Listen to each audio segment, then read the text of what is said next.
2 کیلو آرد و به ازای 2 کیلو آرد شما 1 قاشق بیکینگ پودر و 1 قاشق چایخوری نمک طعام اضافه میکنید. قبل از اینکه بخواید این چیزها رو هم بزنید شما باید تصمیم بگیرید که میخواید به اون پودر هل بزنید، گلاب بزنید، زعفرون بزنید و عسل به این خاطر که در استفاده از شکر صرفه جویی میشه، وگرنه شما میتونید شکر استفاده کنید. مقدار شکر 6 تا 8 قاشقه، بستگی داره چقدر شیرین شما اینو میخواد درستش کنید. ولی موقعی که شما عسل میزنید به اون، این شربت عسله، نصف 1 بسته عسله که با آب ما قاطیش کردیم و کلا وزن اون یه چیزی حدود 200 گرمه.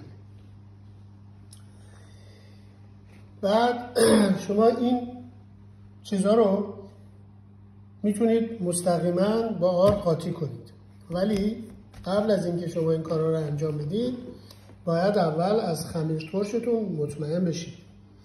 برای همین 250 گرم شیر که همون 2 تا لیوان شیر باشه با 50 گرم خمیر ترش که میشه 1 قاشق غذاخوری خمیر ترش و 2 تا قاشق شکر قاطی میکنید. اینو میذارید تا به این صورت کف بکنه، بیاد بالا. به ازای 2 کیلو آردتون شما 1 بسته یا 1 قالب کره که یه چیزی حدود 200 گرم میشه نیاز دارید. روش درست کردن به این شکله که شما آرد،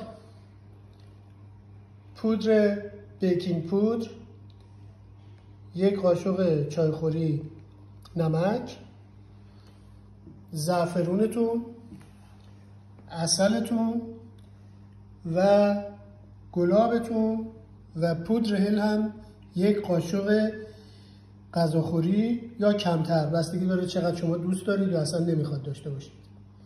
اینا رو همه رو شما میتونید با هم قاطی کنید. به اضافه برای 2 کیلو تخم مرغ شما میتونید 4 تا تخم مرغ بشکنید و سپس کره‌تون رو یکم آب کنید، ولی داغ نباید باشه. شیرتون هم نباید داغ باشه، میتونه ولرم باشه و همه اینا رو با هم قاطی کنید. بعد از قاطی کردن اینا شما باید به مدت 10 دقیقه خمیرتون رو کامل ورز بدید و هر دفعه دستتون رو با روغن چرب بکنید و موقعی که دیدید که دیگه خمیر به میزتون یا به صفحه آشپزخونه‌تون نمیچسبه و به دستتون نمیچسبه و یه حالت خوبی پیدا کرده، اون موقع خمیرتون باید به مدت 1.5 ساعت تا 2 ساعت، بستگی داره به دمای آشپزخونه‌تون، استراحت کنه و تا 2 برابر حجم خودش بیاد بالا. حالا این کارا رو من میکنم، بعد موقعی که خمیر رو درست کردم اومد بالا دنبالش رو براتون میگم.